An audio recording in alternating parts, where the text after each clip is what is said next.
ओहो हाँ, यहाँ से थोड़ा सा दूर जाना है, हवा का रुख भी देखना होता है, हवा का रुख देखना। लेकिन हाँ, हम आप भी कह रहे हैं, हाथ तो नहीं कटेगा। वेलकम तो कर दे जरा सा, लोग आ गए हैं। अस्सलाम वालेकुम, very good morning to all of you. भाई यही चल रहा है, बस नादिया और मैं कोशिश कर रहे हैं कि ये असल में देखें होता है, इसको हम कहते हैं दुर्गाई भी होती है ये। हाँ, तो आप दूर से जाके और नादिया फेंकेंगी और मैं फिर उसके बाद जाना। सबसे मुश्किल काम मुझे ये लगता है कि जो पतंग को टेक ऑफ कराते हैं ना, देखिए यस बिल्कुल ऐसा ही है। ये ऐसे गई, ये चरखी है हाथ में मेरे, और ये चरखी से जनाब मांझे के जरिए कनेक्ट होगी पतंग।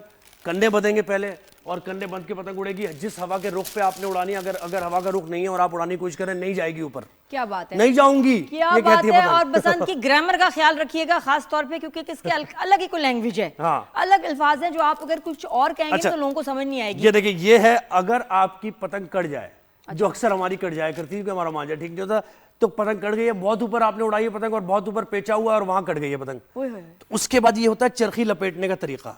ताकि ये चरखी लपटती है इससे, यानी कि धागा सारा आपने अपना रखना है ना, तो वापस अच्छा धागा उड़ाने के लिए लेना है। और क्या, तो पतंग तो गई तो धागा तो बचा लो। बीच में दुश्मन भी ऐसे होते हैं, जिन छतों में से धागा आ रहा है ना, वो पकड़ लेंगे आपका धागा। आई थॉट कि सिर्फ जो है ना पतंग के पीछे लोग भागते हैं, नहीं, धागे की भी भाई, जंग होती है। धागा पकड़ लेते हैं कितने का होगा? आपका भाई धागा तो छोड़ दो हमारा, नहीं धागा पकड़ लेते हैं। धागा महंगा भाई मांझा अगर महंगा लिया आपने, वो कहते हैं मांझा इसका लूट लो। अच्छा पहले let's make it simple please guys, let's start from the beginning. What is manjha? अच्छा आज हम आपको वो वोकैबुलरी बता रहे हैं बसंत के लिए। देखिए मांझा ही होता है, मांझे के दो तीन तरह की किस्में, एक उल्टे बल का मांझा होता है, एक सीधे बल का। मांझा है क्या? मांझा ये होता है कि जिससे पेचा लड़ता है जहां से। एक तो ये सादा है, ये व्हाइट वाला ना, इससे पेचा लड़ेगा तो धागा आपका कट जाएगा फौरन। ये है मांझा, ये जो आप देख रहे हैं, ये वाला, ये ब्राउन वाला। ये ब्राउन वाला मांझा। इसमें दो तीन चीजें लगी होती हैं, थोड़ी थोड़ी इसमें बहुत ही कूट के कंच भी लगी होती है, हल्की हल्की सी, ताकि कटे। ठीक है, सरेस लगा होता है इसके ऊपर, ताकि कटे, ताकि आपका धागा ये मजबूत हो जाए। इसके ऊपर ये कोटिंग होती है सारी कंचों की, तो फिर आपका धागा जरा मजबूत है। और वहां से मांझा अगर आपने आगे लगाया तो मांझे पे पेचा लगता है। ओके। अच्छा फिर ये होता है पेचा लगा, अगर आपका ढील का मांझा तो आप ढील देंगे। अगर ढील वाले मांझे पे आपने खींच लिया ना, तो आपकी पतंग कट गई। हाँ, और अगर आपने खींच के मांझे पे ढील दे दी, तो भी पतंग कट गई। कंपटीशन भी हो रहा है कभी-कभी, साथ वाले उसकी छत से हमारी छत का कंपटीशन, टसल के मुकाबले हो रहे हैं, टसल हो रही होती है इसमें। अच्छा उंगली कटती है, उसके लिए क्या है कि हाथ कट जाए, उंगली कट जाए इतनी देर धागे से? उंगली कटती है तो उसका टेपिंग ही होती है, चेपी लगती है उसको। जो चेपी, चले आपके पास स्लीप नहीं है, आप वो चेपी लगा देते हैं। क्या होता है? वो चेपी होती है जब पतंग फट जाए यहाँ से। अब ये देखिए ना, ये होता है, ये यहाँ से अगर फट गई आपकी पतंग, या यहाँ से फट गई, तो आप चेपी लेते हैं, उसमें हल्का सा ऐसे करके लगाते हैं, और उसको है ना यहाँ से ये चेपी उसकी लगाते हैं। अच्छा, ये चेपियाँ होती हैं, ठीक है। हाँ ग्लू जो भी कह ले आप, रेडी ग्लू। ये सीन है।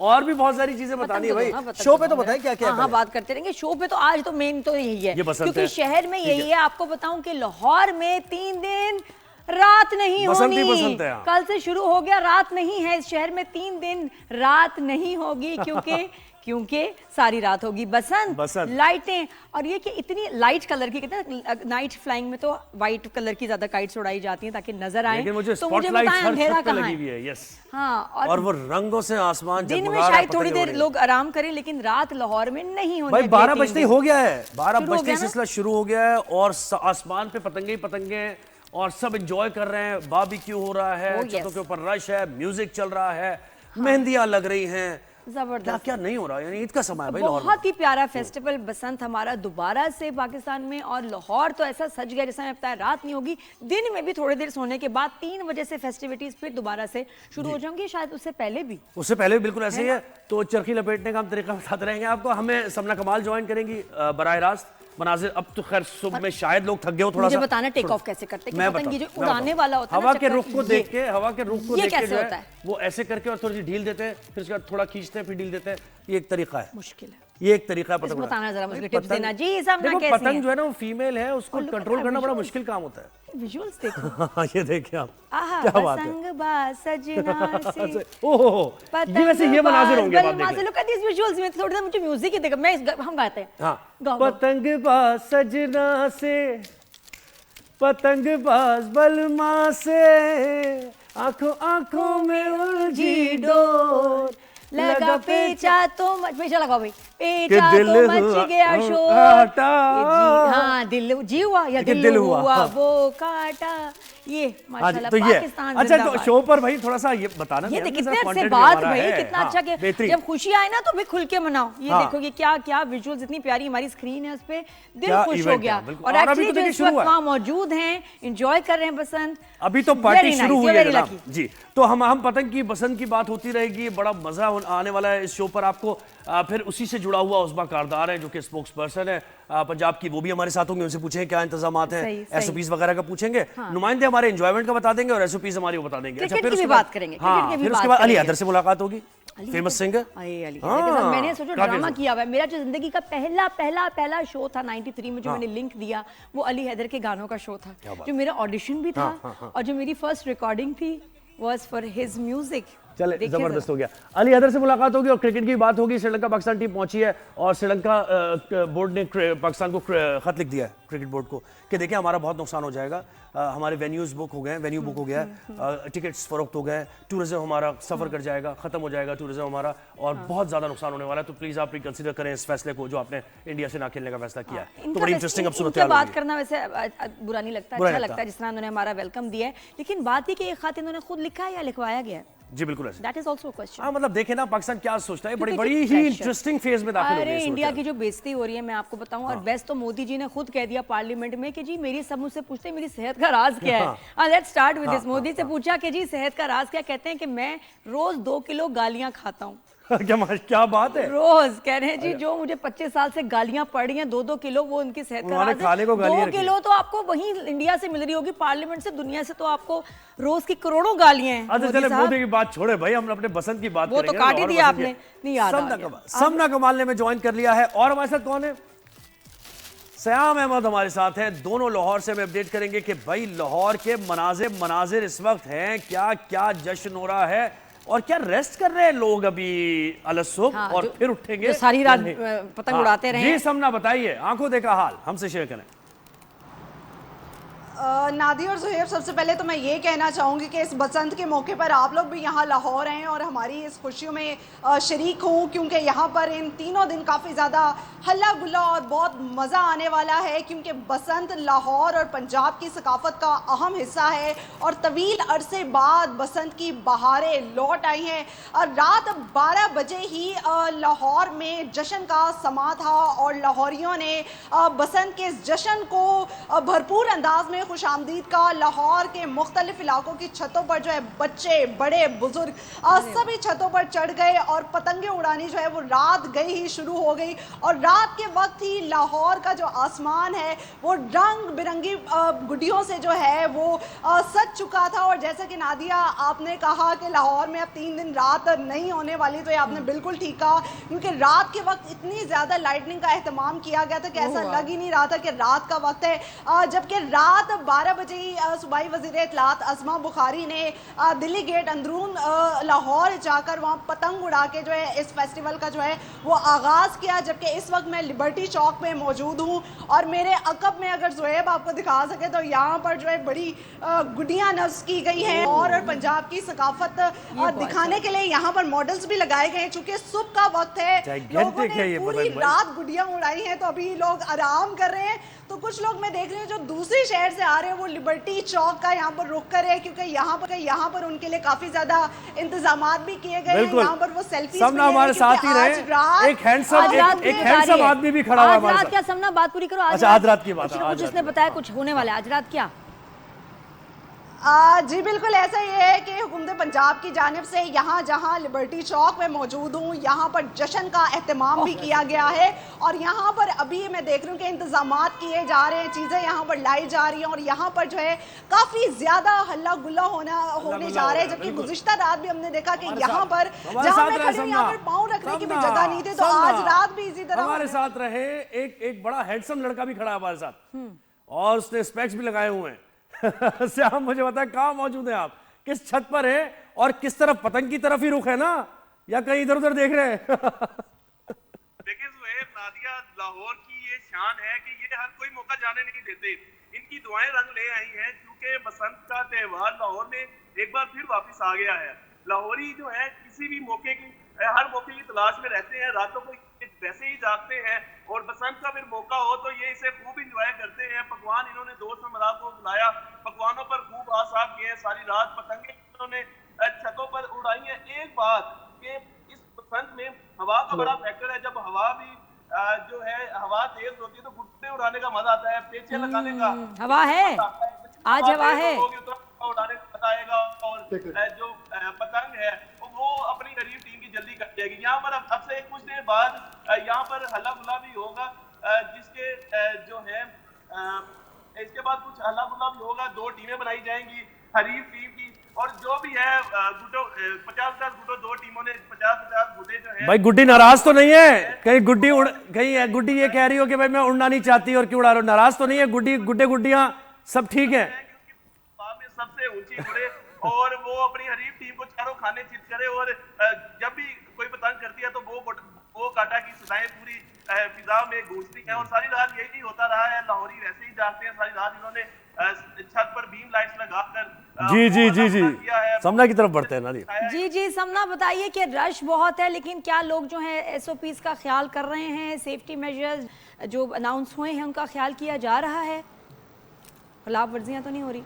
जी बिल्कुल, SOPs को सख्ती से अमल दरामद करने की यकीन दहानी कराई जा रही है। और हम देख रहे हैं ट्रैफिक वार्डन मुतहर्रिक हो चुके हैं और ये चेक किया जा रहा है कि जो सेफ्टी रॉड्स बाइक्स पर लगाए गए हैं या नहीं, क्योंकि हमने देखा कि बसंत फेस्टिवल से पहले ही सेफ्टी रॉड्स जो हैं शहरियों में मुफ्त तकसीम किए जा रहे थे। लेकिन इसके अलावा शहरियों को ये कहा जा रहा है कि वो एहतियात के साथ गुड्डियाँ उड़ाएं, क्योंकि गुज़िश्ता रात कई हादसात भी इस हवाले से जो है वो रोनुमा लाहौर में हो चुके हैं। कुछ लोग छत से गुड्डी उड़ाते उड़ाते गिर गए, तो कुछ के हाथ जख्मी हो गए। तो इस तरह की सूरत हाल से बचने के लिए जो है शहरी को कहा जा रहा है कि गुड्डी उड़ाएं, लेकिन एहतियात के साथ उड़ाएं, क्योंकि काफ़ी ज़्यादा जेंजीज हैं और वो पहली दफ़ा अपनी बसंत देख रहे हैं और उन्हें आइडिया भी नहीं है कि गुड्डी जो है वो किस तरह से उड़ाई जाती है।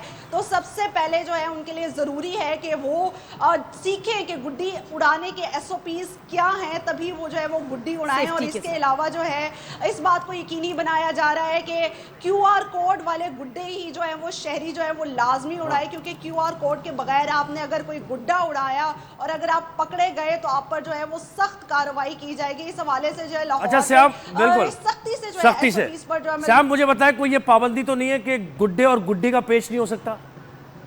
गुड्डे का होगा, गुड्डी का होगा, कोई ऐसी पाबंदी? में मेल फीमेल होता है? एक तावा गुड्डा और 1.5 तावा गुड्डे के पेच लगेंगे और 500 भी लोगों ने गुड्डे लिए हैं। यार समझे नहीं यार, तुम समझे नहीं से आप यार, समझे नहीं यार। गुड्डी के पेच हो रहे हैं ना? ये दूसरी सेटिंग की बात कर रहे हैं इससे हम ये वहां सोचो जहां ये सामने वाली बात नहीं है। 1.5 तावा तक जो गुड्डा है SOPs के मुताबिक वो 1.5 तावा गुड्डा आप हवा में फिजा आ सकते हैं और ज्यादा जो है वो आप ट्राई भी कर सकते हैं दोस्तों के साथ। और अब से कुछ देर बाद दोबारा हल्ला गुल्ला शुरू होने वाला है, क्योंकि बीच में नाश्ते की ब्रेक आ गई थी और सुबह के औकात में खूब पेचे लगे हैं और फिर ऊपर नाश्ता भी लगा है। 2 हरीफ टीमें जो भी गुड्डा काटता था वो काटा की सजाएं हवा में, और हरीफ टीम को हमेशा ही परेशान तो होती थी, लेकिन वो दोबारा गुड्डा उठाते थे और एंजॉय करते थे। ये फेस्टिवल है, क्या बात है। और इसी असना में स्पोक्स पर्सन पंजाब गवर्नमेंट वजीर आला की तर्जुमान है उज़मा कारदार ने। उज़मा साहिबा अस्सलाम वालेकुम, गुड मॉर्निंग। इतने अहम तरीन वक्त इस वक्त लाहौर में गुजर रहे हैं, आप बिजी होंगी और हमारे लिए वक्त निकाला आपने, बहुत शुक्रिया आपने वक्त दिया। उज़मा जी हेलो जी, आवाज आ रही है आपको? वो मेरे ख्याल वो भी पतंग उड़ा रही हो सकता है, हाँ बिल्कुल, उनको एमी डिस्टर्ब कर रहे हैं जी, या ब्रेकफास्ट कर रही। और अच्छा लगेगा, मैं तो कहती हूँ सारे जो सियासतदान लोग हैं, हर कम्युनिटी के लोग जो है ना काइट फ्लाइंग करें, इस बसंत को सक्सेसफुल बनाएं, कोई डिफरेंस कुछ नहीं, कॉन्फ्लिक्ट। अच्छा श्याम पेचों का नहीं बता रहा था, मुझे बताइए। 3 दिन तो भूल जाएंगे, कोई भी फर्क है, कुछ भी आप में कॉन्फ्लिक्ट का मसला है नहीं। श्याम मुझे पेचों का क्यों नहीं बता रहा था, आखिर ये क्या बात है, क्यों नहीं बता रहा था वो कि पेचे लग रहे हैं या नहीं लग रहे हैं? उसकी फैमिली देख रही होगी। अच्छा ठीक है भाई क्या पूछ रहे हैं, बाद में पूछिएगा मुझसे। अच्छा समना, हाँ समना आप मुझे बताएं कि अब क्या भाई रात में क्या होना है? बारबेक्यू पार्टी हो रही है रात में, और अंदरून का मुझे ये जानना है कि अंदरून शहर में मजंग के इलाके जो इलाके हैं उनके रेट छतों के क्या चल रहे हैं? अभी बुक हो चुकी है, कितने बुक हुई हैं? जी देखिए, गड़ी शाहू का इलाका अंदरून लाहौर की है और जी बिल्कुल, देखिए असल बसंत तो अंदरून लाहौर में ही मनाई जाती है और इसका फ़ायदा अंदरून लाहौर के लोग काफ़ी ज़्यादा उठा रहे हैं, क्योंकि हमने देखा कि छतों की कीमतें जो हैं बसंत करीब आते ही लाखों की तादाद में पहुंच गई। यानी कि एक छत की कीमत 5 लाख से 10 लाख और एक छत ऐसी भी थी जिसकी कीमत तकरीबन 30 लाख रुपए लगाई गई है। और शहरी जो हैं वो काफ़ी ज़्यादा परेशान भी हुए, लेकिन कई ऐसे पुरजोश लोग भी हैं, बसंत के शौकीन लोग हैं कि उन्होंने वो छतें बुक भी अपने लिए करवाई। और एंड टाइम ऐसा आया कि जो लोग छतें बुक करवाना भी चाह रहे थे उन्हें जो छतें हैं वो मिल भी नहीं रही थी। और जब मैं गुज़िश्ता रोज़ भी अंदरून लाहौर गई तो वहाँ पर असल जो फेस्टिवल है ना वो अंदरून लाहौर में ही हो रहे हैं। वहाँ की हवेलियों को जो है वो खूबसूरत अंदाज में सजा दिया गया, बसंत के रंगों से सजा दिया गया। जब ये आज 10-11 बजे के बाद जो है लोग फिर से पतंगे उड़ाना शुरू कर देंगे, हल्ला गुल्ला होगा, पेचे लड़ाएंगे, बारबेक्यू हमारे यहाँ तो ऐसे पतंग उड़ रही है, खाबों का इस्तेमाल किया जाएगा। बगैर धागे के उड़ रही है। मैं कह रही हूँ कि आप लोग यहाँ मिसगाइडेड पतंग उड़ रही है, यहाँ पे क्या कर रहे हैं? मिसगाइडेड पतंग उड़ रही है, कोई कंट्रोल करने वाला नहीं है, हवा के दोष पे है हमारी पतंग। अच्छा यहाँ भी पतंगे नहीं मिल रही हैं, समना कराची में शॉर्ट है, मैं सब किसी भी शहर में नहीं मिल रही हैं, सब चली गई लाहौर। इस दफा तो इतने अच्छा इधर भी शॉर्ट हो गई क्योंकि हाँ जी यहाँ सप्लाई एंड डिमांड काफी बढ़ चुकी है और लोगों की डिमांड पूरी करना काफी ज्यादा। समना कितने की पतंगे मिल रही हैं, क्या प्राइस रेंज है? अच्छा यहाँ पर जो जी बिल्कुल, ये जो डोर है इसकी कीमत तकरीबन 12,000, 8,000, 15,000 और 20,000 तक भी पहुंच चुकी है। और इसी तरह गुड़ियों की अगर कीमत के हवाले से बात की जाए तो गुड़ियों की कीमत भी 400 से 800 रुपए तक जो है वो पहुंच गई। जबकि शहरी इस हवाले से काफ़ी ज़्यादा परेशान थे कि इतना बड़ा फेस्टिवल है और कीमतें ही आसमानों से बातें कर रही हैं और महंगी गुड्डी लेके उड़ाने का दिल, सस्ती कीमत में जो अब समना हमारे साथ रहे हैं आप और श्याम भी हमारे साथ हैं। जी जी लोग खरीद रहे हैं और आपसे हम ये मनावाल जानते रहेंगे। उस्मा कारदार से हमारे में जी जी पतंग फोर्स है जो कि कटीनी पतंगे जो बच्चे जमा कर रहे हैं वो सेल करेंगे और उसके बाद फिर सेल करेंगे। उस्मा कारदार हमारे साथ हैं। गुड मॉर्निंग, अस्सलाम वालेकुम, कैसी हैं उस्मा साहिबा? ठीक ठाक हैं? वालेकुम अस्सलाम, बसंत फीवर इज ऑन जी। और आप कहाँ बैठी हैं, क्या रेस्ट कर रही हैं आप? अभी स्टडी रूम चाहिए था, छत पे गार्डन में पतंगों के साथ। आपके प्रोग्राम मॉर्निंग शो के बाद बस निकल ही रही हूँ अंदरून शहर की तरफ। क्या बात है, क्या बात है। तो हमारी तो रिपोर्टर समना भी बता रही हैं और श्याम भी बता रहे हैं कि बड़ा कार्निवल का सा समय है भाई, और रात 12 बजते ही जो लाहौरियों ने एंजॉय किया है। तो आपने कैसे ये जब शुरुआत हुई तो आप फिर कहां पर थी? पार्लियामेंटेरियंस के साथ बैठी थी या फिर फैमिली में थी आप? नहीं देखिए, मेरे पास तो एक डुअल रिस्पॉन्सिबिलिटी है ना, मैं पोलियो इरेडिकेशन की फोकल पर्सन भी हूँ चीफ मिनिस्टर की। तो मैं कल ननकाना में फील्ड विजिट पे गई हुई थी, तो जैसे ही पता चला कि चीफ मिनिस्टर साहिबा जो है वो लिबर्टी चौक आ रही है, हम भागे फिर वापस वहां से। और लिबर्टी चौक में फिर आप देखने वाला था वहां पे जो रौनकें थी और सारे लोग जो थे वो उमड़ आए वहां पे। और चीफ मिनिस्टर साहिबा ने गाहे बगाहे सबसे बातचीत भी की, उनसे पूछा और सारा ये बसंत के हवाले से कि जी आप आए हैं, एंजॉय कर रहे हैं, लेकिन एहतियात लाजिम है, आपने SOPs फॉलो करने हैं क्योंकि मैं आपकी जो हिफाजत की जिम्मेदार हूँ और आप हुकूमत के साथ ताउन करें, एंजॉय भी करें। तो वो खुद निकल आई क्योंकि वो इतनी, एक तो आपको पता है एक्साइटमेंट है, लेकिन उनके कंधों पर जिम्मेदारी बहुत बड़ी है ना। 25 साल के बाद ये रिवाइव हुआ है सारा उस्मा जी, आप वो कर दिखाया गवर्नमेंट ने जो सालों से कोई नहीं कर पाया कि इस फेस्टिवल को दोबारा से जिंदा कर दिया 2 डेकेड्स के बाद। फिर भी आपको कुछ लोग हैं जिनको बुरा लग रहा है, तकलीफ हो रही है। देखिए, जलने वालों को जलने दें, वो लोगों उनका काम ही है जलना, उनके लिए हम बरनौल भिजवा देंगे, कोई मसला नहीं है।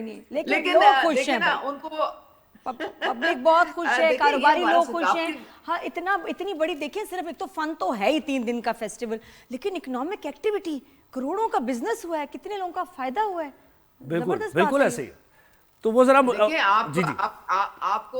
आपको शायद याद ना हो, हम तो खैर रंजीदा हुए थे जब ये बैन लगा था बसंत पे, लेकिन इतने लोगों के कारोबार ठप हो गए थे, उनका चूल्हा बंद हो गया था और वो साला साल बेचारे रो रो के फरियाद करते रहे कि खुदारा हमारे हाल पे रहम करें, हमने भी अपने बच्चों को पालना है, खुदारा बसंत को रिवाइव करें। आपको पता है इससे करोड़ों का ज़र मुबादला हमें बाहर से आता था और आप देख ही रहे हैं कि 60 करोड़ की तो गुड्डे और डोरे जो है वो बिक गई हैं, और अभी भी आप देख लें क्या हाल है। वो उस्मा साहिबा लाहौर से कॉलें आ रही हैं कि वो माजू पतंग वाला है, वो पतंगे नहीं दे रहा, वो ब्लैक में बेच रहा है, ये क्या हो रहा है? आप जरा कॉल कर देना उसे। वो कह रहा है देखिए पैसे भी तो हमारे शहरी बना रहे हैं ना, हमारे पंजाब के लोगों के जेब में पैसे भी जा रहे हैं ना, जो कि जेब में बेचारों की खाली थी।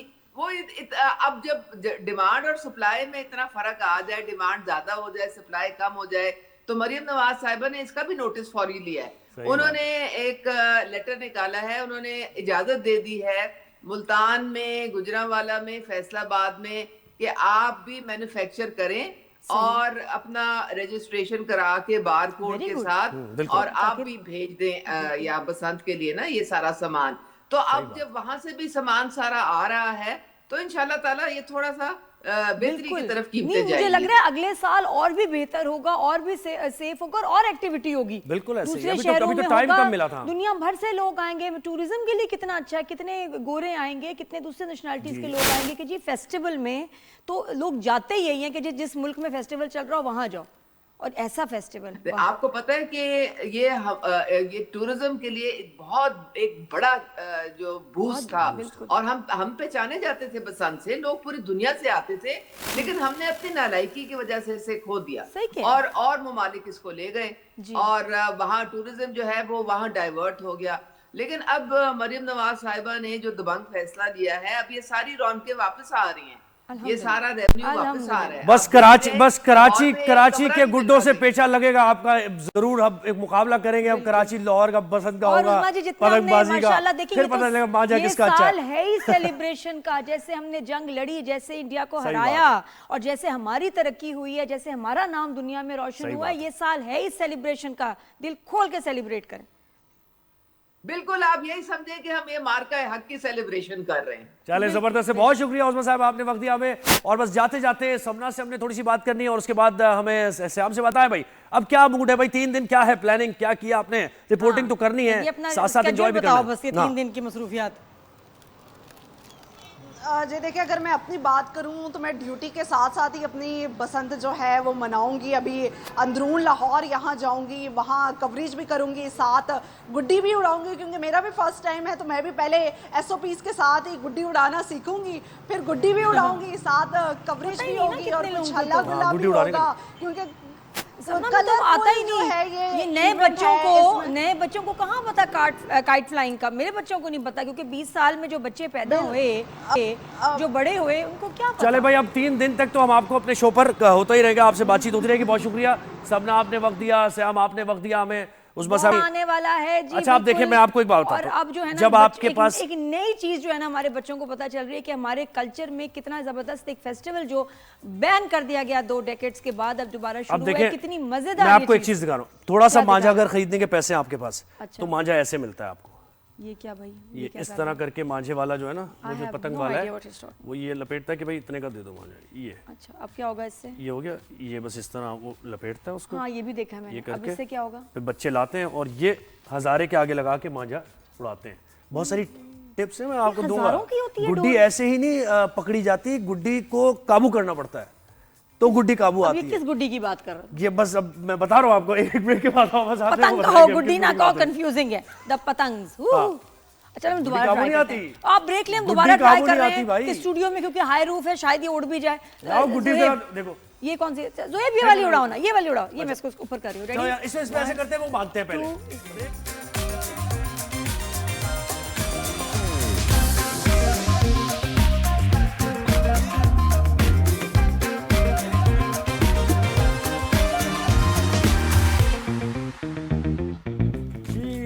वेलकम बैक, बसंत के रंग 365 न्यूज के संग, राइज एंड शाइन के संग आप देख रहे हैं। अच्छा, मैं ये 2-3 चीजें कि जिसने भी बांधी है भाई हमारी टीम में से, इसमें गलत है, टेक्निकली गलत है।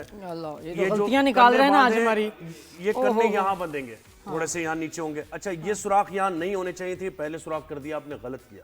ठीक है, ये सुराख खराब हो जाएगा। और कुछ तो ये 2-3 चीजें बताते रहेंगे हम बसंत भाई। कन्ने चलो, सही 2 नहीं नंबर बताए। काट दो भाई, जिसकी भी पतंग है कन्ने ये। बिल्कुल सही नहीं आप पता और इसके अच्छा, अलावा अब ये तो है, अच्छा, अब मार्किंग हम कर रहे हैं, बहुत स्ट्रिक्ट मार्किंग कर रहे हैं, कैम्ब्रिज की अब मार्किंग। प्रॉब्लम पता है क्या? नहीं प्रॉब्लम नहीं, बल्कि हमें शो भी आगे बढ़ाना है। अली हैदर हमारे साथ है, मैं लेजेंड सिंगर हमारे, तो और उनसे मैंने भी बात अभी करेंगे। देखी अली की video, collaboration with Ali Zafar. हाँ अली बिल्कुल, वर्सेस अली, अली क्या वर्सेस बात- अली और विद अली। अली विद अली कह सकते हैं, वर्सेस मैं अली नहीं। बताऊं?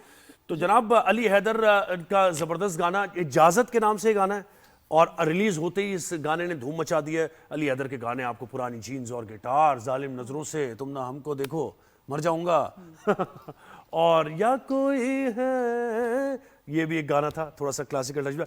तो खैर अली हैदर ने हमें ज्वाइन किया है। अस्सलाम वालेकुम, good morning, welcome to rise and shine. Ali, मुझे बताएं कि ये नया गाना इजाजत कितने अरसे में आपका तैयार हुआ है और रिस्पॉन्स आपका कैसा आ रहा है इसका? सबसे पहले तो आप दोनों का बहुत शुक्रिया, ज़ुहैब और नादिया, आपका भी बहुत बहुत शुक्रिया for taking me on air. Response बहुत ज़बरदस्त आ रहा है, काफ़ी लोगों को अच्छा लग रहा है। बड़े अरसे के बाद मैंने इजाज़त को रिलीज़ किया है। कोई 2-3 महीने की मेहनत है। प्रोडक्शन इसकी जो है ज़्यादातर अमेरिका में हुई है। ऑडियो इसका अलबत्ता जो है वो पाकिस्तान में भी बहुत सारी डबिंग्स हुई हैं, लेकिन वीडियो जो है वो पूरा ह्यूस्टन में शूट हुआ है।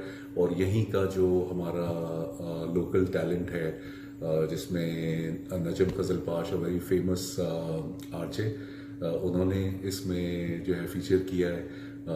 रहमा एक मॉडल हैं, वो भी ह्यूस्टन बेस्ड है, तो वो है इसके अंदर। और AK लोधी ने इसे डायरेक्ट किया है। काफ़ी अच्छी सी टीम है, हमारे अपने देसी पाकिस्तानियों की टीम है। उन्होंने बड़ी मेहनत की इस पे, और 1-1.5 महीने की मेहनत के बाद ये रिलीज हुआ। लोग अली, ये सजनी ठाएं ठाएं, इसके हाथ में गन क्यों है लड़की के मॉडल के, है ना? बस हाँ ज़ाहिर है, लेकिन ये वो कुछ जरा हाँ, कुछ होगी थीम उसमें, कोई स्पेशल होगा ठाएं ठाएं। और ये ह्यूस्टन में शूट हुआ है, बिल्कुल नहीं लग रहा। भाई खासियत जबरदस्त। देखिए, खासियत ये कि पुराने वक्तों के जो हम कनेक्ट करते हैं ना इस तरह की वीडियो से, तो वो ज़ाहिर है हाँ, अली भी थोड़ी उसी वक्तों पुरानी के। फील है, हाँ, क्योंकि अली का वो स्टाइल और वो जो दौर था 90s में, ही स्टिल इज, बट उस वक्त तो क्या मतलब, उससे connect करते मेरा हैं जो तो मजा पहला जो मेरा शो, जो मेरा समझे काइंड ऑफ ऑडिशन था, जो रिकॉर्ड हुआ, उसमें मुझे याद है डायरेक्टर ने मुझे कहा कि अली हैदर के गाने हैं, आपने सुना है? मैं कहा जी मैं तो बड़ी फैन हूँ, तो इसके ऊपर लिंक्स देने हैं। सही। तो वो लिंक्स जो थे, आधे लिखे हुए थे, आधे नहीं लिखे हुए, तो मेरे लिए तो अली के एक बहुत ही यादगार एक एसोसिएशन है। साथ में मैंने काम भी किया बिल्कुल ऐसे ही। अली हैदर के साथ, तो very very nice Ali person, बहुत सो ज़बरदस्त, टैलेंटेड। बहुत अभी अली से पूछते हैं कि उन्होंने अभी स्टेज पे परफॉर्मेंस अली तुमने दी थी with Ali Zafar, how was that experience? बहुत मज़ेदार रही है, काफ़ी अच्छी रही है, इसलिए कि मैं जालिम नज़रों से जो है वो कोलैब भी हम लोग साथ कर रहे थे। और फिर उसके बाद जो है वो अवार्ड्स का शो भी आ गया, तो उसमें भी हम लोगों ने परफॉर्म किया। और मुझे नहीं मालूम था कि लोग इतना पसंद करेंगे जालिम नज़रों से को, और ख़ास तौर पे उस परफॉर्मेंस को, जिसके क्लिप्स बहुत लोगों ने देखे हैं, लोगों को अच्छे लगे हैं। और लोग मेरे जो मूव्स हैं उसको भी लोगों ने सराहा, तो काफ़ी अच्छा एक्सपीरियंस बड़ी रहा। बहुत सुरीली आवाज़ है और moves, सूदिंग सा म्यूजिक, moves, मूव्स, हाँ yeah. बिल्कुल ऐसे ही है। अच्छा, मुझे एक बात बताएं कि आपने एक बड़े लंबे अरसे तक मतलब रूल किया है इंडस्ट्री पे। अली हैदर का मुकाबला ज़ाहिर है 2-3, लेकिन अब उस तरीके से शायद या आप लोगों ने काम छोड़ दिया, इस वजह से ज़रा प्रॉब्लम हो रही है, तो क्यों इतना दूर रहे अभी इंडस्ट्री से? क्या वजह थी? कोई इसकी खास वजूहत थी या नहीं? देखिए, मैं समझता हूँ दूरी तो कोई भी नहीं है, क्योंकि लोग आज भी सुन रहे होते हैं जहाँ उनको सुनना होता है। ये ज़रूर है कि वक्त के साथ साथ थोड़ी आपकी प्रायोरिटीज़ ज़रा सी, आपकी फैमिली हो जाती है, आपके घर वाले हो जाते हैं। ख़ास तौर पे मेरी 3 बेटियां हैं, तो मैं उनकी आला तालीम के लिए मेरी ख्वाहिश थी कि वो जो है वो पढ़ें, और बहुत पढ़ें और खूब पढ़ें। तो इसलिए अपनी लाइफ को थोड़ा सा जो है वो डेडिकेट कर दिए हैं कुछ साल। लेकिन मैं पाकिस्तान आता रहता हूँ, और मेरा आपसे भी वादा है कि जब मैं आऊँगा तो आपके स्टूडियो भी इंशाल्लाह जो है ज़रूर चक्कर लगाऊंगा, आपसे बातें करूँगा। लेकिन फ़िलहाल के लिए मैं समझता हूँ कि जैसे मैंने अभी रिलीज़ किया है गाना, तो ज़रूरी तो नहीं है कि मैं वहीं बैठ के ही उसको रिलीज़ करूँ। यहाँ भी हमारे बहुत सारे Pakistani, Indian, Bangladeshi, south Asian जो है वो बहुत बड़ी कम्युनिटी है। तो इधर के प्रोग्राम्स में या यहाँ पे कोई एक्टिविटी करने में भी अपने मुल्क की नुमाइंदगी होती है, मज़ा आता है, अच्छा लगता है। लेकिन ये बात ज़रूर है कि मिस करता हूँ, और उसी मिस करने की वजह से अब मैं बाकायदगी से जो है वो नया म्यूज़िक मेरा आ ही रहा होता है। अपने जालिम नज़रों से देखा था कुछ अरसे पहले, अभी इजाज़त आया हुआ है। इसके अलावा ईद पे कुछ और भी प्लान कर रहा हूँ। तो लेकिन आपकी बात सही है, दूरी थी लेकिन अब दूरी नहीं है, और बहुत जल्दी आप मुझे पाकिस्तान। क्या बात है। अच्छा, अली ने एक्टिंग भी बड़ी की है 90s में, साथ भी काम किया, बिल्कुल। और गाने तो सारे आपके यहाँ सब पसंद करते हैं, सबको याद हैं, लेकिन अपना फेवरेट कौन सा है जिसको गुनगुनाते भी हो अली? देखिए मैं अपने गानों में मुझे करार काफ़ी अच्छा लगता है, गाने में भी अच्छा लगता है। मुझे तेरा नाम लिया तो याद आई कहानी भी काफ़ी अच्छा लगता है। चांद सा मुखड़ा मुझे गाना अच्छा लगता है। पुरानी जीन्स लोगों के दिलों के बहुत करीब है, तो वो मैं अक्सर ही जो है कॉन्सर्ट में कभी कभी दो दफ़ा भी गाना पड़ता है। और नादिया, मैंने आपके साथ एक प्ले भी किया था जाने क्यों के नाम से, वो भी जो है मुझे गाना बहुत अच्छा लगता है। दो it's a little romantic sad song, लेकिन मुझे याद है कि मैंने और आपने बहुत ज़बरदस्त उसमें कोशिश की थी अदाकारी की, और आज भी मेरे ख्याल में वो कहीं ना कहीं सोशल मीडिया पे ज़रूर होगा। बहुत हमने जो है वो अच्छा टाइम गुजारा, और that I think that was somewhere in mid nineties, जहाँ पे नादिया पहली दफ़ा जो है वो शायद मेरे साथ परफॉर्म कर रही थी। मेरे लिए भी बड़े ऑनर की बात थी कि हमने वो इकबाल अंसारी की डायरेक्शन में जाने क्यों के नाम से एक प्ले किया था। वो गाना मुझे आज भी याद है। आज भी तो मुझे बताओ से मेरी दोस्त है पागल क्रश क्रेज अली के भाई, तुमने अली हैदर के साथ काम किया है, तो मैं ना मुझे कि मैं हमारे रिश्ते ले जाओ, तो मैं रिश्ते कितने लेके गई हूँ अली के पास कि मेरी ये भी दोस्त में पसंद करती है, दोस्त की बड़ी बहन तुम्हें पसंद करती है, पूरे मतलब ऐसे रिश्ते सब बता दिया आपने लिस्ट मेरे पास अली। अब ऐसा है कि आप और गुनगुना के ना जाए तो ये नहीं हो सकता ना। बसंत भी है, या तो बसंत की मुनासबत से या कोई अपना गाना आप गुनगुना दें, तो फिर आपसे इजाजत लेते हैं।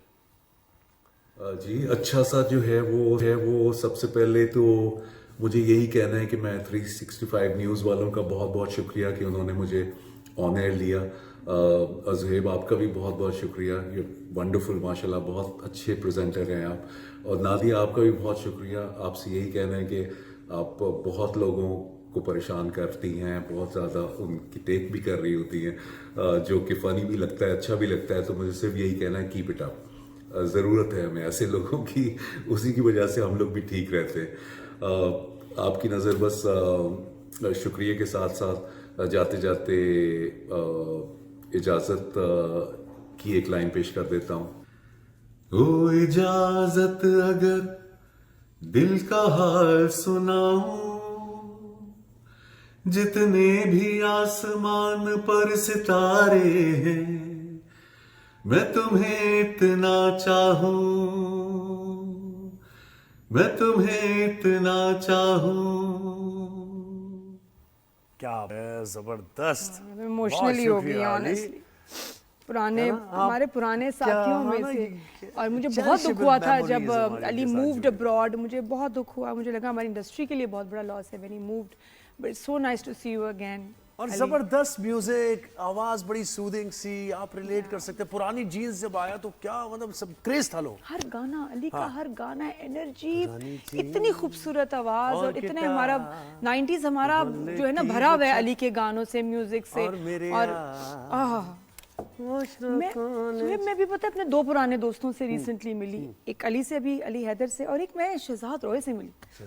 और वो भी इतनी यादें, इतना वेरी डियर फ्रेंड, और मुझे इतना अच्छा लगा पुराने लोगों से जब आप मिलते हैं, बात होती है ना, अच्छा लगता है।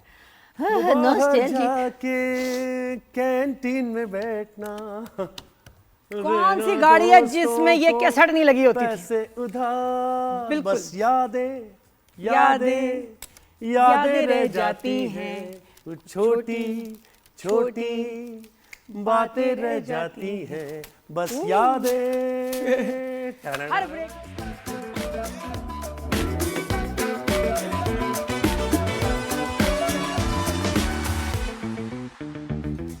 Welcome back after the break. Good morning everyone. और हम बसंत की बात कर रहे हैं, अमन की बात कर रहे हैं और बहुत करीब है कि हमारे पूरा पाकिस्तान जो है वो अमन का गहवारा बना होगा। बलूचिस्तान में भी इस तरीके से हम देख रहे होंगे कि फेस्टिवल की रौनकें होंगी और लोग एंजॉय कर रहे होंगे, बुनियादी सहूलतें लोगों को मिल रही होंगी और इसके पीछे बड़ी मेहनत है, बड़ी सिक्योरिटी फोर्सेस की कुर्बानियां हैं, सिविलियंस की कुर्बानियां हैं और बहुत जल्द वो दिन आने वाला है कि जब बलूचिस्तान और KPK में भी उस तरीके से डेवलपमेंट और लोग एक दूसरे के साथ बड़े प्यार अपने कल्चर के हिसाब से फेस्टिविटीज हों, फेस्टिवल्स हों, बहुत प्यारे हैं वहाँ के लोग, बहुत प्यार वाले, बहुत तो बलूचिस्तान में ऑपरेशन रद्दुल फितना 1 कामयाबी से मुकम्मल हो गया है और भारतीय सरपरस्ती में सरगर्म दहशतगर्दों के खिलाफ सिक्योरिटी फोर्सेस की इंटेलिजेंस बेस्ड कार्रवाइयां भी हुई हैं। 216 दहशतगर्द मारे गए हैं, बड़ी तादाद में गैर मुल्की असलहा और धमाका खेज मवाद भी बरामद किया गया है। 36 शहरी भी शहीद हुए और सिक्योरिटी फोर्सेस के 22 जवानों ने अभी तक जामे शहादत नोश किया है। तो बलूचिस्तान से मुताल्लिक अपडेट करना भी बहुत जरूरी है। ब्रिगेडियर रिटायर्ड मसूद अहमद खान साहब ने हमें ज्वाइन किया। मसूद साहब बहुत शुक्रिया, आपने वक्त दिया। सर ये कहिएगा, जानों के नजराने तो फोर्सेस के एहलकार पेश कर रहे हैं, लेकिन दहशतगर्दों को भी मारा जा रहा है और कितनी बड़ी कामयाबी है ये सिक्योरिटी फोर्सेस की कि ये ऑपरेशन अभी मुकम्मल हो गया यहाँ तक। बहुत शुक्रिया। देखें, बिल्कुल एक बड़ा वाज़ेह पैगाम दहशतगर्दों को दिया। देखें, बलूचिस्तान में तकरीबन जो ये दहशतगर्द BLA मजीद ब्रिगेड या दूसरे ब्रास की जो स्ट्रेंथ है वो 1500 के करीब है। उसमें से उनका एक बहुत बड़ा नंबर जो था 216, हमने उन्हें 4 दिनों में, इन एक हफ्ते के अंदर उनको ठिकाने लगा दिया। सो एक बड़ा वाज़ेह मैसेज गया है कि देखें कि जो उन्होंने जो कोशिश कर रहे थे उसमें वो कामयाब नहीं हुए, लेकिन जो हमारा रिस्पांस गया है सो एक बड़ा वाज़ेह मैसेज है। देखें कि ये तो basically it was a paid performance. उनको पैसे दिए गए थे कि आपने डेड बॉडीज देनी है and accordingly you will be paid dollars. देखें, कोई एजेंडा नहीं था, कोई ग्रेवेंसेस की बात नहीं थी, कोई आप सो कॉल्ड इंसर्जेंसी भी नहीं थी। सो लेकिन जो इनके जो हैंडलर्स थे, जो रॉ वाले थे या फैसिलिटेटर्स थे अफगानिस्तान वाले, वो चाहते थे एक कहानी बने, एक खबर बने, इसका एक इम्पैक्ट हो, इंटरनेशनली खबर बने, इंटरनेशनल अटेंशन यहाँ पे ड्रा हो, पाकिस्तान को ब्लीड करे, पाकिस्तान में कियास एंड कंफ्यूजन, खौफ पैदा करे। सो खौफ कैसे पैदा किए?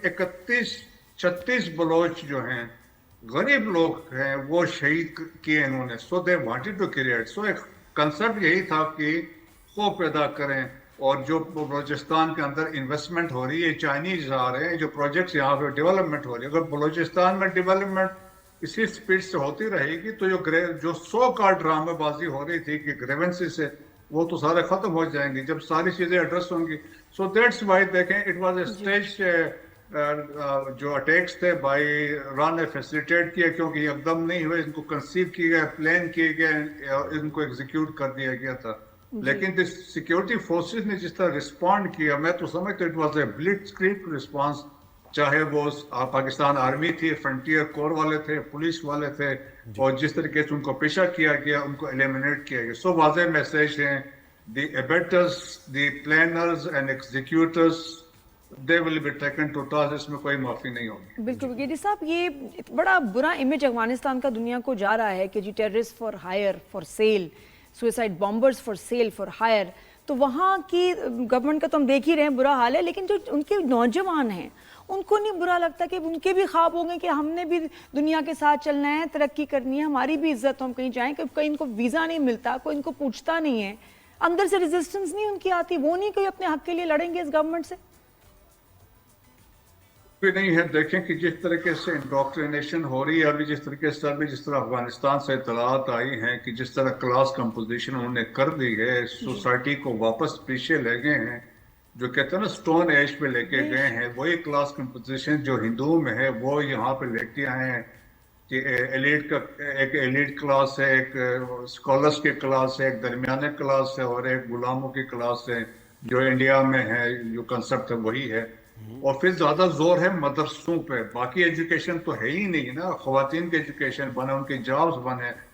जब मदरसे की एजुकेशन होगी तो आप इंडोक्ट्रिनेशन करेंगे। ऊपर से ये है कि नौकरियां नहीं है, जॉब नहीं है, खाना नहीं है, वहां पर ऑलरेडी क्राइसिस हैं, तो इनको ल्यूर इन किया जाता है पैसे के लिए। सो देखें पेमेंट्स होती हैं, इनके टॉस जब मिलता है, तो दैट्स वाई आपने देखा है बहुत सारे हमलावर हैं, सुसाइडर्स हैं, मोस्टली अफगान्स हैं यहाँ पे।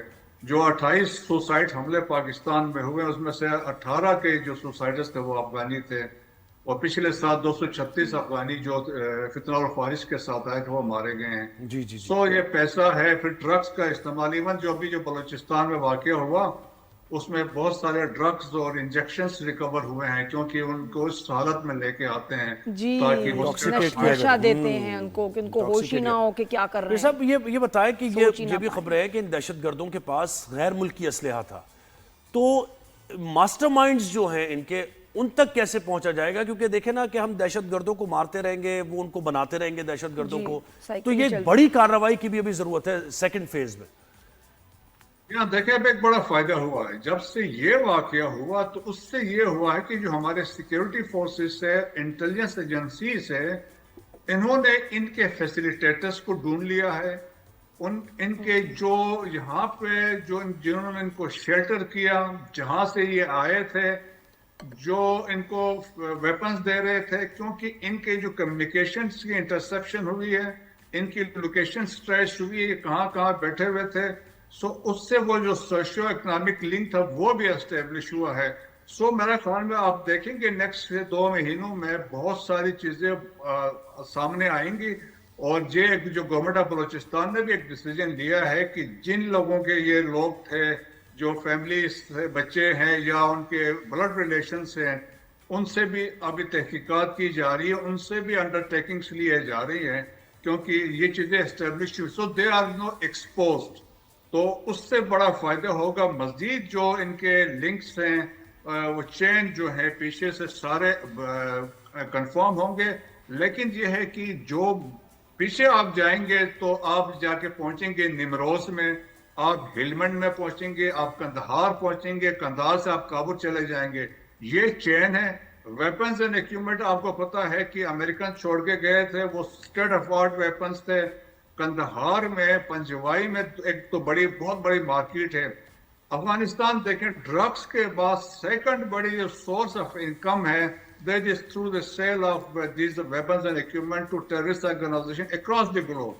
लाइक माइंडेड को उन्होंने खुद इक्विप किया। सो अभी आप देखें कि इस हमलों में भी अमेरिकन वेपन्स थे, M4 थे, M16 थे, रॉकेट लॉन्चर्स थे, NVDs थे, वो अमेरिकन ही थे, वो लेके आए हुए थे।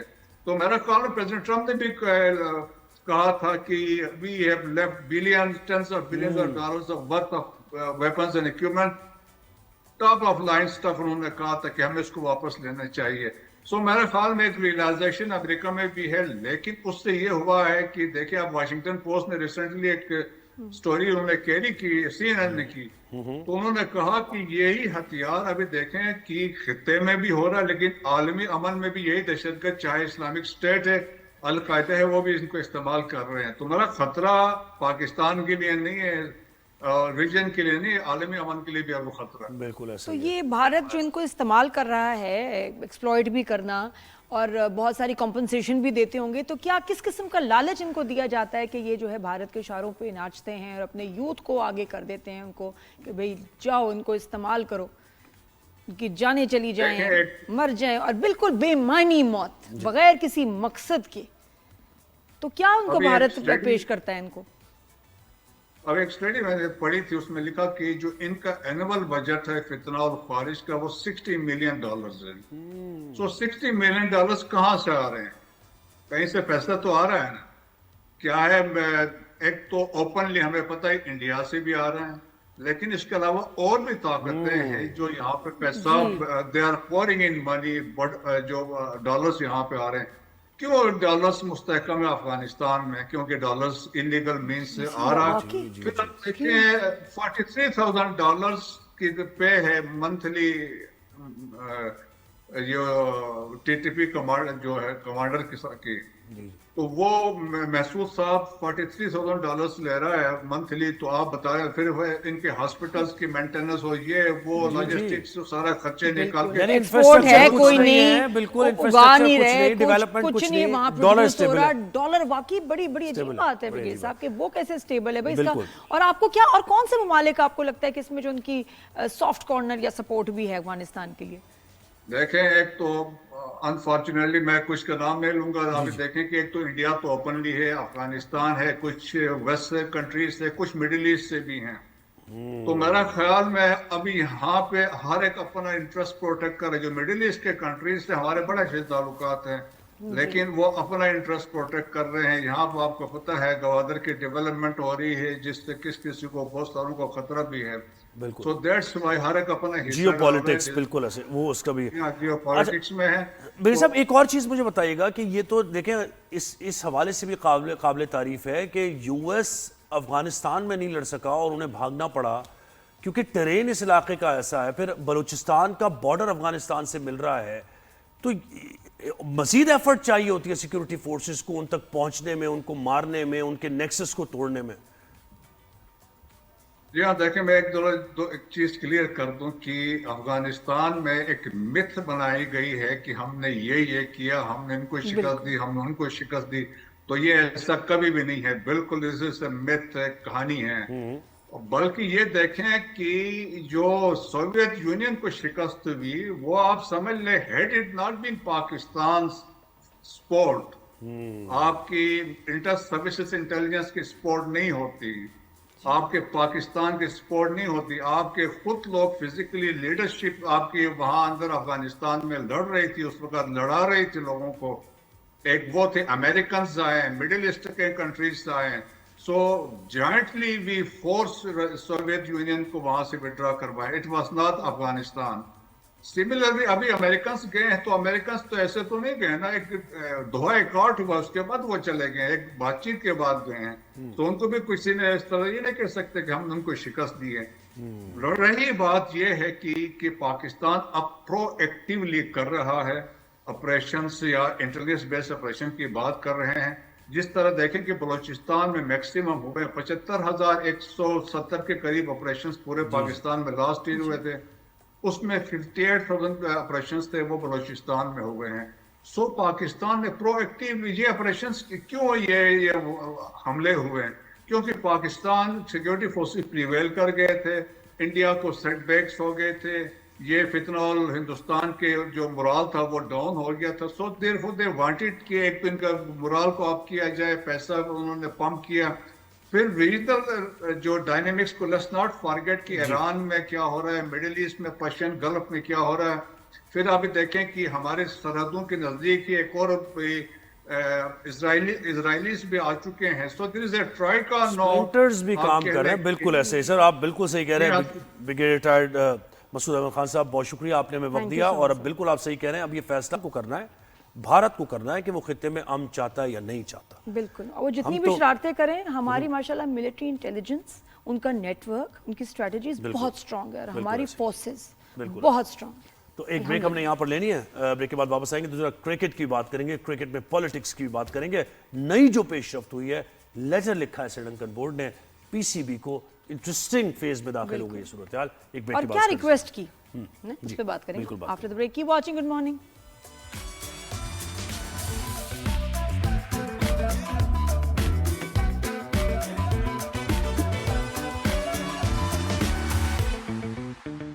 Welcome back after the break. Good morning everyone. थोड़ी सी अब खेलकूद क्रिकेट की बात करें। क्या जी क्रिकेट इस वक्त सबसे ज्यादा डिस्कस हो रहा है, क्या पॉलिटिक्स पे बात करें जो क्रिकेट में चल रहा है? क्रिकेट पे जो वीडियो आ रही है उस पर भाई लोग देख रहे हैं, बाकायदा वायरल हो रही है वीडियोस। और अच्छा, हमने अपने शो पर ये नादिया जो हमारा मौकिफ था पाकिस्तान का, तो उस मौकिफ को, ठीक है, एक तो हमारा मौकिफ है तो हम उसको डिफेंड करेंगे ऑब्वियसली, लेकिन सही मौकिफ है इसीलिए भारत के अंदर भी डिफेंड किया जा रहा है। बिल्कुल ठीक है। और वो हमने इससे पहले भी, कल भी वीडियो चलाई, आज भी पहले हम वीडियो चला लेते हैं। एक भारतीय जर्नलिस्ट, बड़े एक्सपीरियंस्ड सीजन जर्नलिस्ट, वो क्या कह रहे हैं इस स्टांस पे पाकिस्तान के और आईसीसी के, और उनके मुंह से ज्यादा अच्छा लगता है जब सच आता है ना, ये जरा सुने, बहुत अच्छा लगता है। उन्हीं के लोग क्या कह रहे हैं।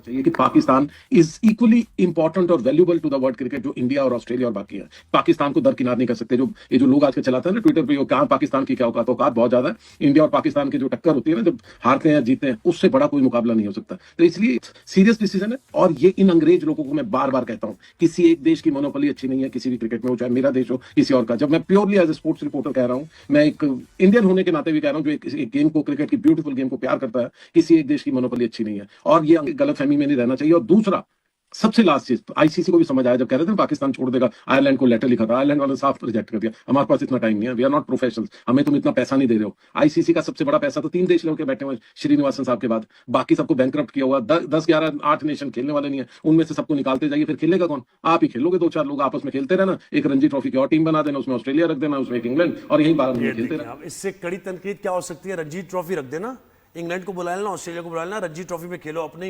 दुनिया होगी, अपने ही कप होंगे, अपनी क्रिकेट होगी, खेलते रहना। फिर जी बस हो गया ना कि आपके पास शऊर हो, तो फिर आपको समझ नहीं आएगा कि क्या आपकी गवर्नमेंट कर रही है। तो भारत के लोग अब अपनी ही, भारत की गवर्नमेंट, मोदी की पॉलिसीज और दोगलापन जो सब है, इसके अगेंस्ट बात कर रहे हैं। तो अच्छा, एक और चीज कही जा रही है कि भारत में लोग कह रहे हैं कि जी जो हमें उनको करना चाहिए था एशिया कप के टाइम, जब लोग कह रहे थे कि जी बायकॉट कर दो, ना खेलो पाकिस्तान के साथ, जी ये वो हाथ मिलाने से क्या होगा कि नहीं मिलाया, बायकॉट करो, तब नहीं किया इंडिया ने, क्योंकि नुकसान आए, पैसे का नुकसान नहीं इंडिया बर्दाश्त कर सकता, ना करेगा। और वो हमें देखें कि हमने अपने स्टांस के लिए जो है बायकॉट किया है, तो वो कह रहे हैं कि शर्म करो, हमें करना चाहिए था, पाकिस्तान ने किया, अपनी रिस्पेक्ट के लिए, अपने स्टांस के लिए, प्रिंसिपल्स के लिए। बिल्कुल, we should have done it, that's what they are saying. बिल्कुल। और इस सब माहौल में पाकिस्तान टीम अपना स्टांस लेकर श्रीलंका पहुंच गई। श्रीलंका में जबरदस्त इस्तकबाल हुआ और श्रीलंकन बोर्ड ने पाकिस्तान बोर्ड को एक खत लिख दिया ऑफिशियल। उस खत में उन्होंने कहा कि हमने आपका बहुत साथ दिया है, और ये बाकायदा हकीकत है कि श्रीलंका ने, जब पाकिस्तान में क्रिकेट खत्म हो गई थी, तो श्रीलंकन टीम आने पर राजी हुई, क्योंकि हमला भी हुआ था एक, और उसके बाद फिर श्रीलंकन टीम भी आई, बांग्लादेश भी आई, सारी टीम्स आई। तो उन्होंने कहा कि देखें, अब वर्ल्ड कप हमारे मुल्क में है, और इंडिया पाकिस्तान का 15 को जो मैच है वो हमारे मुल्क में हो रहा है। ठीक है, तो उसकी टिकट्स बिक चुकी हैं, टूरिस्ट बहुत सारे आ रहे हैं। तो ये अगर आप मना करेंगे, मैच नहीं खेलेंगे, तो टूरिज्म का नुकसान हो जाएगा, हमारी गुडविल का नुकसान हो जाएगा, हमारे ऊपर सवालात उठना शुरू हो जाएंगे। तो बराए मेहरबानी रिकंसिडर करें अपने डिसीजन को। तो अब ये पाकिस्तान को फैसला करना है कि करना क्या है। श्रीलंका नाराज होता या तो वो ऐसे वेलकम ना करते। मैं ये कह रही हूँ कि नाराज तो वो नहीं थे, अगर वो होते तो वो वेलकम ना करते। और अब ये रिक्वेस्ट करना मे बी उनको कहा जा रहा है, क्योंकि देखिए स्टेक पर बहुत पैसा है, स्टेक पर बहुत कुछ है। हाँ। कि एक मैच ना होना और सारे टिकट्स बुक गए हैं, वेन्यू हो गया और सारी चीजें होंगी। अच्छा, एक और चीज आपको बता दें, फिर हम कनेक्ट करेंगे senior sports journalist Abdul Majid Bhatti हमारे साथ होंगे। कल जनाब मैच शुरू हो रहा है वर्ल्ड कप, नेदरलैंड्स और पाकिस्तान का मैच है पहला। अच्छा। ठीक है, और दूसरा एक और मैच है इंडिया और यूएसए का, और एक और मैच है स्कॉटलैंड और वेस्ट इंडीज का। तो क्रिकेट का मेला भी कल सजने वाला है। 3 मैचेस आपको देखने को मिलेंगे। इस गर्मा गर्मी के माहौल में हमें ज्वाइन किया है अब्दुल माजिद भट्टी साहब ने। भट्टी साहब, अस्सलाम वालेकुम, गुड मॉर्निंग, कैसे हैं आप? जी वालेकुम अस्सलाम ज़ुहैब, नादिया आपको भी सलाम। जी वालेकुम सलाम। जी सर बताएं। ये बताएं सर, ये लेटर पे क्या जवाब आएगा मुमकिन तौर पर, आपका तज्जिया क्या कहता है? देखें, ये basically Pakistan cricket board, ICC और बीसीसीआई की लड़ाई है। उसमें एक और फरीक था बांग्लादेश, जिसको जिस तरह दूध से मक्खी को निकाला जाता है, इस तरह बांग्लादेश को टूर्नामेंट से बाहर कर दिया गया। मेरा ख्याल है श्रीलंका हमारा दोस्त है। अभी रिसेंटली जब पिंडी की कचहरी में ब्लास्ट हुआ, उस वक्त श्रीलंका की टीम इस्लामाबाद के होटल में ठहरी हुई थी। ये रिपोर्ट्स आ रही थी कि भारत के दबाव की वजह से कुछ प्लेयरों ने वापस जाने का फैसला कर लिया, लेकिन फिर फील्ड मार्शल साहब ने जब फोन किया श्रीलंका, तो उन्होंने अपने फैसले पे नजरसानी की और उन्होंने अपना दौरा मुकम्मल किया। एक आध प्लेयर उनका वापस चला गया जो बहुत ज्यादा भारत के इन्फ्लुएंस में था। लेकिन देखें, अब यहाँ पर श्रीलंका का ठीक है, उनकी जो मेन सोर्स ऑफ इनकम है वो तो टूरिज्म है, लेकिन यहाँ पर तो दो मुल्कों के दरमियान एक प्राइड की जंग है ना। या तो फिर श्रीलंका भारत को भी टेबल पे लेकर आए कि चले हम पाकिस्तान को राजी करते हैं। हाँ। आप भी तो थोड़ा नीचे आए। आपने जेंटलमैन्स गेम में हैंडशेक ही खत्म कर दिया।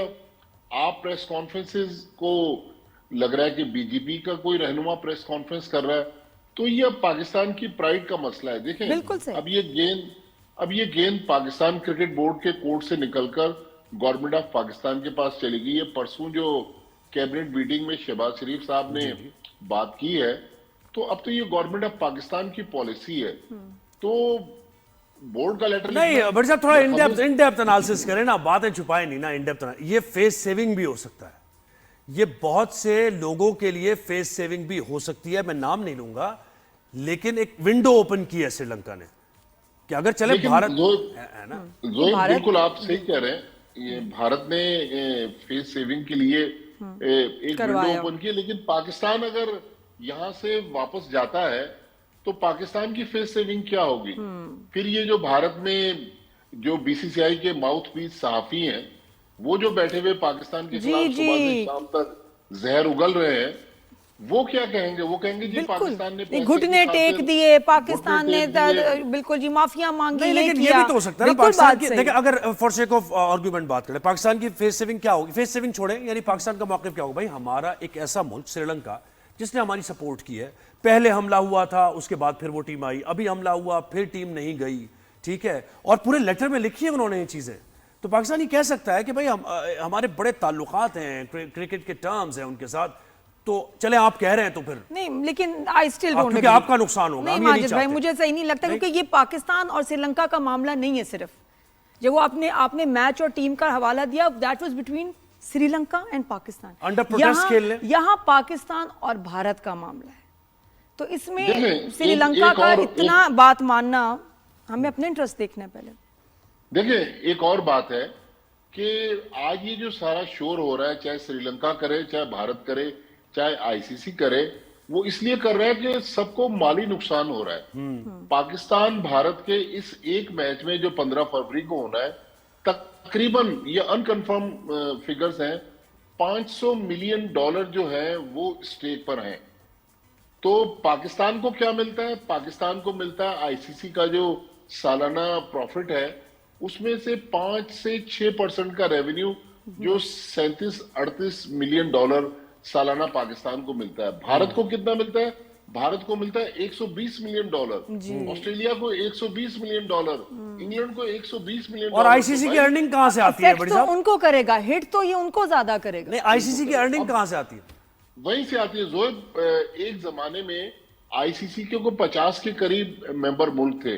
आज आईसीसी के फुल मेंबर 13-14 हैं और 102 जो है वो एसोसिएट मेंबर्स हैं। वो इसलिए है कि पाकिस्तान भारत मैच जो है वो इतना पैसा आईसीसी को दे जाता है कि पूरी दुनिया में क्रिकेट जो है वो फ्लरिश कर रही है। तो जिसकी वजह से क्रिकेट दुनिया में फैल रही है, उसको तो आप इतना सा पैसा दे रहे हैं, दूसरों को इतना पैसा दे रहे हैं। देखिए, ये भी स्टांस है हमारा, तो हमारा तो अच्छा, अगर ऐसा होता है कि भारत को वो ले आते हैं टेबल पे और भारत कहता है भाई ठीक है, हैंडशेक हो जाएगा, हैंडशेक कर लेंगे, प्रेस कॉन्फ्रेंस में हम बीजेपी की तरह बात नहीं करेंगे, तो ये ठीक है, दैट्स मोर देन इनफ। और हमारे फिर Pakistan to play with India, handshake तो कोई क्रिकेट का लॉ नहीं है ना, वो तो एक गुडविल है। आप किसी से हाथ मिलाना चाहें, आप मुझे नापसंद करते हैं, मुझसे हाथ ना मिलाएं। कई लोग हाथ वैसे भी आप नहीं, लीस्ट बार्गेनिंग क्या हो सकती है? यानी सब मतलब हमारी डिमांड्स क्या होना चाहिए, ये कहना चाह रहे हैं? बांग्लादेश को वापस ले आए या क्या हो सकता है? देखिए, अब कल टूर्नामेंट शुरू हो रहा है, बांग्लादेश तो अब इम्पॉसिबल है। इम्पॉसिबल नंबर 1, पाकिस्तान कहे कि जी बांग्लादेश को आपने बाहर किया है, बांग्लादेश का जितना टूर्नामेंट का शेयर था पार्टिसिपेटिंग मनी की, वो उसको दी जाए। प्लस पाकिस्तान को जो उसका सालाना रेवेन्यू है उसमें इजाफा किया जाए, ये 6-7%। हाँ, कम से कम ट्रिपल होना चाहिए, कम से कम। अगर वो 100 से ऊपर ले रहे हैं तो हमारा भी होना चाहिए इतना। एक और पॉइंट ये है कि 2007 से पाकिस्तान और भारत के दरमियान टेस्ट सीरीज नहीं हो रही। अब मिसाल के तौर पे जोहेब हसन विराट कोहली के बहुत बड़े फैन हैं, आज तक विराट कोहली पाकिस्तान के खिलाफ टेस्ट मैच नहीं खेला। आईसीसी से कहा जाए कि जी चलें, इंडिया पाकिस्तान नहीं आ रहा, हम इंडिया नहीं जाना चाहते, हम भारत के साथ न्यूट्रल वेन्यू पर टेस्ट सीरीज खेलना चाहते हैं हर साल। तो ये वर्ल्ड टेस्ट चैंपियनशिप का फायदा ही नहीं है ना, जिसमें पाकिस्तान और इंडिया तो आपस में खेल नहीं रहे।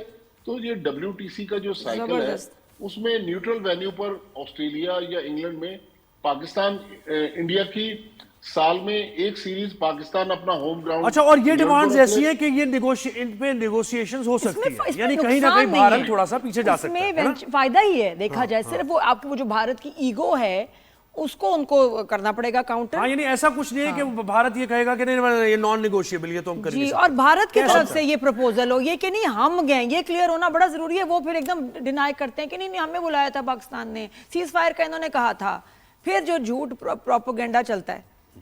अब उनका ह्यूमिलेटिंग स्टाइल देखे ना, कल नजम सेठी साहब ने एक इंडियन टीवी चैनल को इंटरव्यू दिया। उन्होंने कहा कि मैं जब पीसीबी का चेयरमैन था, गालिबन 2014 की बात कर रहे थे, मुझे और आईसीसी के प्रेसिडेंट को भारतीय क्रिकेट बोर्ड ने मुंबई बुलाया एक मीटिंग के लिए। कहने लगे हम होटल में चेक इन हुए और उन्होंने हमसे मीटिंग करने से इनकार कर दिया। तो इससे ज्यादा किसी भी मुल्क के बोर्ड के सरबराह के लिए वो ह्यूमिलेटिंग नहीं हो सकता। बड़ी साहब, जो आपने 3 बातें की हैं, 3 ऑप्शन, इसको हम आपकी खबर के तौर पे देखें या आपका एक तज्जिया है, या हो सकता है मुमकिन तौर पे 1 से 2 दिन में बात शुरू हो? मेरा जाती ख्याल है कि जब टेबल पे आप जाएंगे तो देखिए चीजों पे बात होनी चाहिए। फिर हमारे मुल्क के अंदर भारत इस वक्त क्या कर रहा है, बलूचिस्तान में जो कुछ हो रहा है।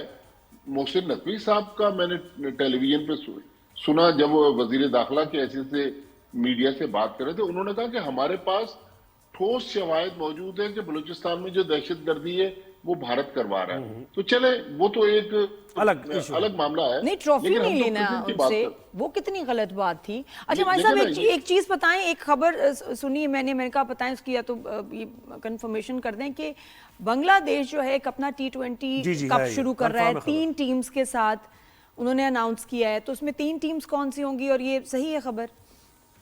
जी हाँ, ये बांग्लादेश के बोर्ड ने अनाउंस किया। मेरा ख्याल उनकी अपनी टीमें होंगी। हाँ, अपनी टीम होंगी, अपनी टीमें होंगी। लेकिन अगर पाकिस्तान बांग्लादेश की मदद करना चाहता है तो पाकिस्तान की ए टीम भेज दी जाए, ताकि वहां के लोग जो हैं, देखें 40 करोड़ अवाम है पाकिस्तान और बांग्लादेश के, 40 से 50 करोड़। जी जी। तो 40 से 50 करोड़ लोगों को आप क्रिकेट से कैसे महरूम कर सकते हैं सिर्फ भारत की वजह से? भारत की वजह से इसलिए कि भारत के पास पैसा है। और ये मेरी बात ज़ोएब, नादिया, याद रखिएगा कि ये जो Australia, England, south Africa, New Zealand है, ये पैसे की खातिर कभी भी भारत के पास से हटेंगे नहीं। वो हमेशा भारत के साथ कंधे से कंधा मिला कर रखेंगे। लेकिन अब पाकिस्तान ने ये साबित कर दिया कि पाकिस्तान भी क्रिकेट में सुपर पावर है। पाकिस्तान के बस बड़ी साहब, अब मुझे बताएं अपने तजर्बे की बुनियाद पे 1 से 2 दिन में 15 तारीख तक क्या हो सकता है मुमकिन तौर पर? देखें, मेरे ख्याल में कोई बैकडोर चैनल्स जो खुले हुए हैं वो यकीनी तौर पर पाकिस्तान के खिलाफ भी सैंक्शंस का भी मामला है। पाकिस्तान पर पाबंदियों के साथ आईसीसी ग्रांट भी रोक सकता है। तो ना खेलना मेरा ख्याल में पाकिस्तान के लिए नुकसानदेह होगा। लेकिन इस मौके का फायदा उठाते जरूरी है, पाकिस्तान जितनी बातें मनवा सकता है वो मनवा। बिल्कुल, यही मोमेंट है। वो बड़ी साहब बेहतरीन तज्जिया, और जो सीजन जर्नलिस्ट होता है ना वो ऐसी बात करता है, ऐसे बड़ी साहब करते हैं। बहुत शुक्रिया, आपने वक्त दिया। ये थी क्रिकेट की बात, और देखे ना कोई विंडो तो ओपन हुई। मुझे क्रिकेट नहीं समझ आती, लेकिन क्रिकेट में जो सियासत हो रही है, जो भारत कर रहा है, सब समझ आ रही है। क्या चलो जी, एक ब्रेक हमने लेना है, ब्रेक के बाद वापस आते हैं, कहीं जाएगा नहीं, देखते रहिए राइजिंग शाइन खेल से।